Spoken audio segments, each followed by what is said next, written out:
erreurs que j'ai commises qui m'ont bouffé 10% de mon chiffre d'affaires.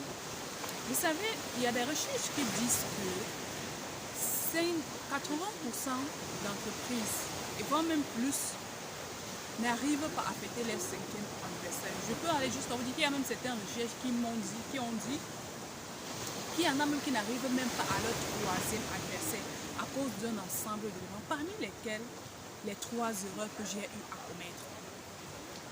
Vraiment, si vous êtes entrepreneur ou aspirant, si vous êtes débutant ou que vous êtes quand même dans le processus, je pense que cette vidéo s'adresse à vous. Écoutez-la jusqu'à la fin parce que je sais clairement qu'elle va vous apporter un plus.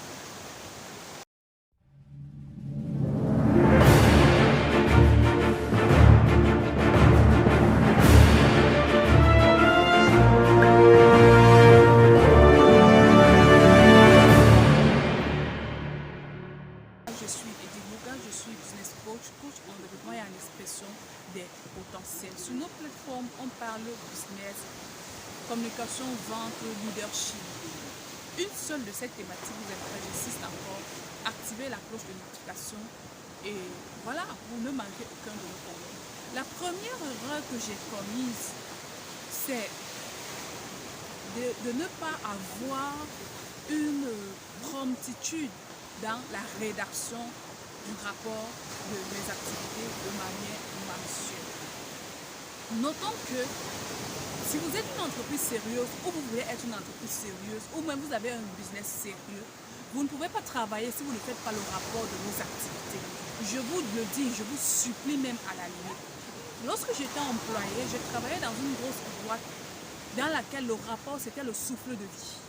C'est-à-dire à chaque activité, il fallait produire un rapport.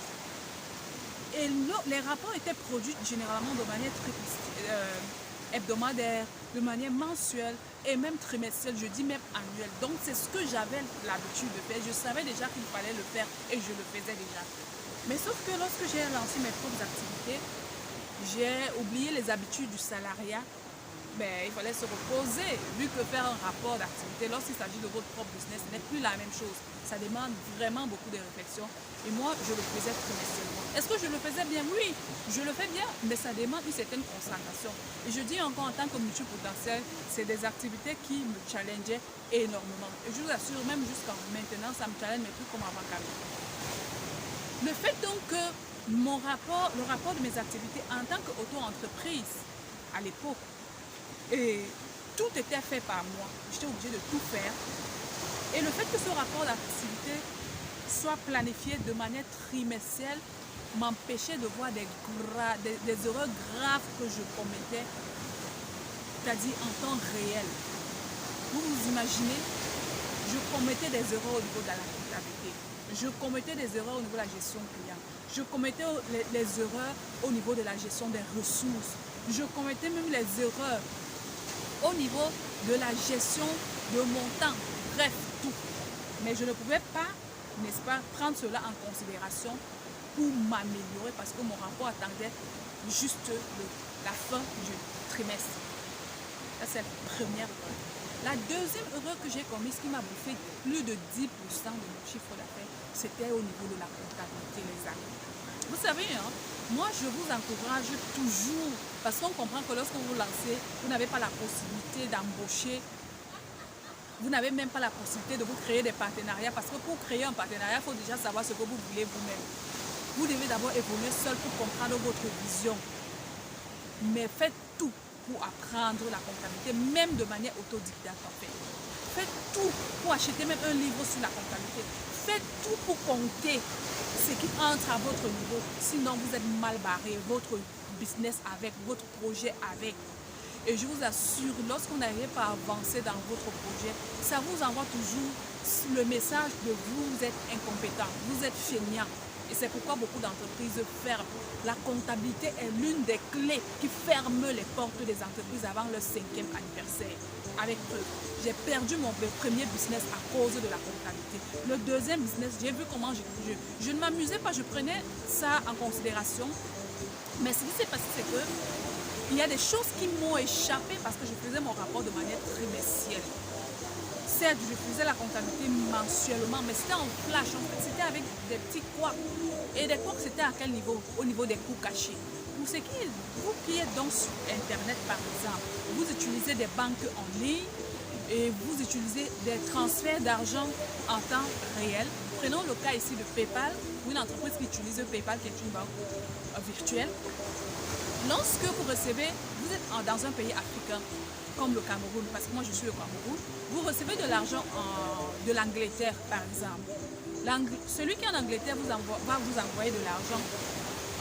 Ça peut être en livres sterling, ça peut être en dollars, parce qu'au moment de la transaction, on peut convertir direct sur le site. Si vous ne connaissez pas, chose que je ne connaissais pas à l'époque, parce que mon PayPal est converti en dollars américains, mes programmes, mes prestations de services et mes programmes de formation sont facturés en euros. Alors le dealing se passe à ce niveau. Lorsque le client doit me faire un transfert d'argent, vu que mon PayPal est en dollars, le client convertit direct sur mon site en dollars. Moi, je ne vérifiais pas. Je ne vérifiais pas. Donc, lorsqu'on parlait peut-être de 2000 € pour une prestation de service, pour une prestation de service, le client convertissait en dollars, donc je recevais 2000 $ américains au lieu de 2000 €. D'autant que jusqu'à présent, l'euro reste la monnaie.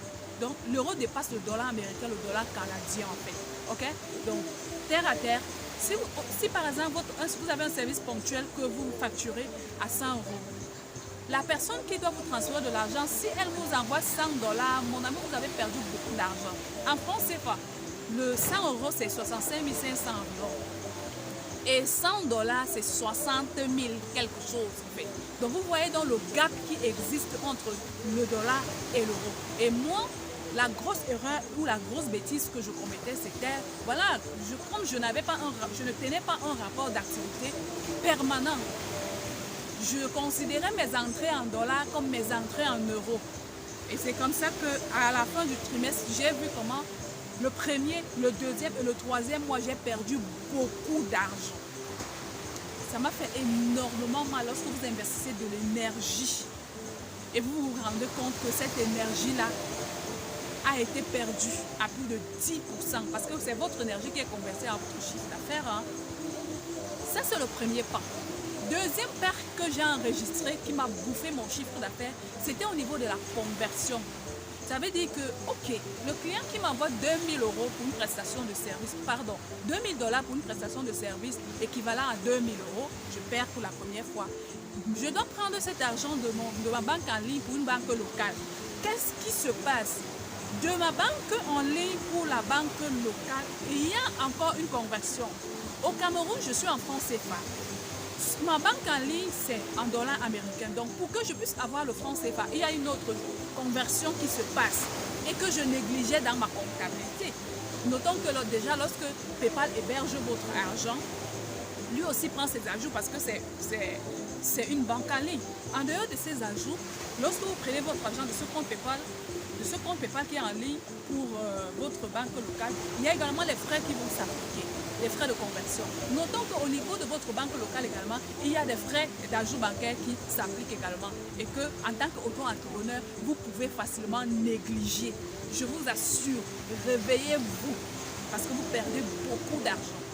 Et c'est comme ça que je perdais beaucoup d'argent. Alors, notons qu'au-delà de ça, nous, au niveau local au Cameroun, nous avons, même pas au niveau local, au niveau international, aujourd'hui, vous avez la possibilité de faire des transferts d'argent à partir de votre Orange Money ou alors de MTN Momo, Mobile Money.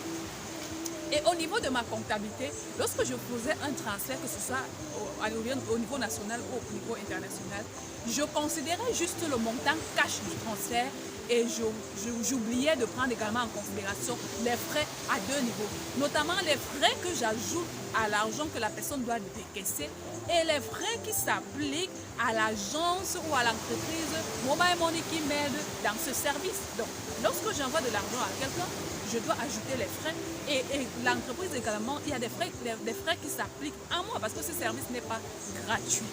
Et c'est comme ça que ces frais qu'on appelle des coûts cachés ont absorbé plus de 10% de mon chiffre d'affaires. Et j'ai pu le constater à la fin du trimestre. Imaginez un peu la catastrophe naturelle. Donc, si jusqu'à présent, vous ne faites pas la comptabilité de votre business et vous supposez que quand vous avez quand même quelques millions qui entrent à la fin du mois, c'est négligeable, bravo! Pour une entreprise qui a une vision à long terme, je peux vous dire, c'est mort. C'est mort. Allez revoir votre comptabilité. Troisième erreur que j'ai commise qui m'a volé mon chiffre d'affaires, plus de 10%, c'est que je ne savais pas faire la différence entre mon compte bancaire personnel et le compte bancaire de l'entreprise. Donc, quand j'ai besoin de gérer mes choses, en fait mes besoins personnels, je plonge la main dans l'entreprise. Parce qu'en tant qu'auto-entrepreneur, je vous rappelle encore que tout se passait à mon niveau. Donc, que ce soit gestion, argent et administration, management, tout ça se passait à mon niveau.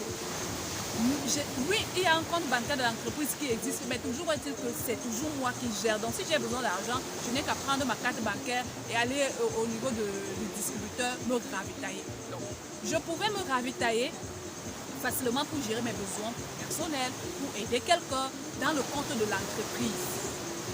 Et vous savez ce que ça fait au niveau de la comptabilité? Vous vous dites que vous allez gérer après. Ah non, ça va passer. Et moi, en tant que personnalité de type jaune, lorsqu'on parle de l'approche DISC, ça c'est la méthode DISC qu'on utilise au niveau de l'amélioration des performances en entreprise, au niveau de la vente en fait. Donc, je me suis rendu compte que je suis de type jaune. Et les jaunes, c'est des personnes très enthousiastes, des personnes qui sont très sociables. Donc, vous pouvez imaginer que j'aime donner aux gens. J'ai ce côté don là. Avec donc cette qualité qui parfois devient un défaut si ce n'est pas planifié, et bien mon entreprise en a payé un prix grave.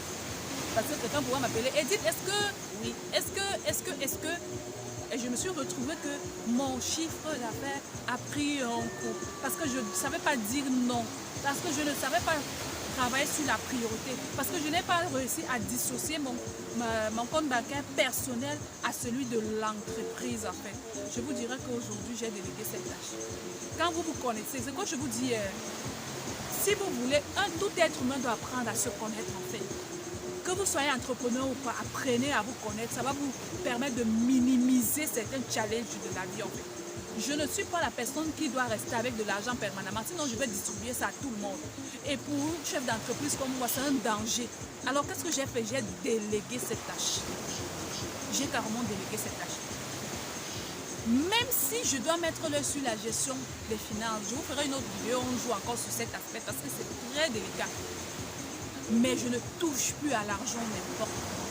C'est quelqu'un d'autre qui touche à cet argent. Et parfois même pour demander mon salaire. Parce que oui, il y a déjà un autre forme. En fait, aujourd'hui, l'entreprise fonctionne avec une gestion financière propre. C'est une comptabilité qui part du salaire du personnel jusqu'à la petite prime. Très important. Et je connais mon salaire. Je me contente de mon salaire. Même quand j'ai des imprévus, je sais que cette fois-ci, je dois mettre ma main sur la réserve bancaire. C'est avec... Donc, en fait, je demande à la personne à qui la tâche est déléguée et je prends note pour rembourser cet argent. Est-ce qu'on se comprend? Bref, c'est la vidéo que je voulais vous apporter aujourd'hui pour ne parler de long. J'ai parlé de 3 erreurs. À très prochaine pour une nouvelle capsule de vidéo. Si vous avez aimé, likez, partagez et surtout laissez-nous vos avis pour améliorer à notre niveau. Ciao et à très prochaine pour une nouvelle vidéo.